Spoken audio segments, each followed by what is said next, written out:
Victorian man Ben Pettingill is running 3,249 kilometres to raise money for mental health. And he's doing it blind. For me, only having 2% eyesight affects my daily life in every single way. It makes things different, it makes things challenging, and sometimes it makes things fun. The 29-year-old father of two lives with a rare genetic condition. He lost 98% of his sight overnight when he was 16 years old, and says that early on he found it difficult to adjust and bottled up how he was feeling.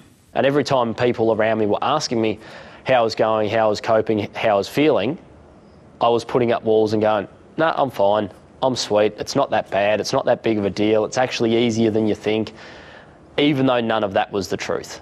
After several years of putting on a brave face, he says he reached a tipping point. It was a moment with my dad where I actually spilled that bottle out, had a conversation with him, burst into tears, and recognised the importance of talking to someone.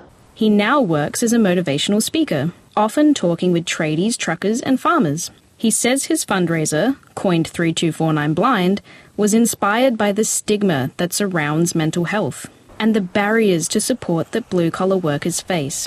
To reach his target, he says he runs an average of 9 kilometres per day and is often joined by a sighted guide. Some poles to your left, so I'd keep away from them if I were you. My worst enemy. So they'll be telling me when we're turning, when there's a step up, when there's a step down, counting me into those steps and speaking the whole time, as well as me being able to listen into their footsteps. Adelaide local and good friend Bridget Johnson says she met Mr Pettingill in a pub in Rockhampton, and the pair have now completed several runs and a half marathon together. I think mental health, particularly regionally and particularly in lots of male-dominated workforces, is a massive thing. It's affected lots of our friends and family, so I'm 100% on board with the cause. Mr Pettingill plans to finish his run on New Year's Eve and says he hopes to help end the stigma in speaking about mental health too. Bethany Cody, ABC News.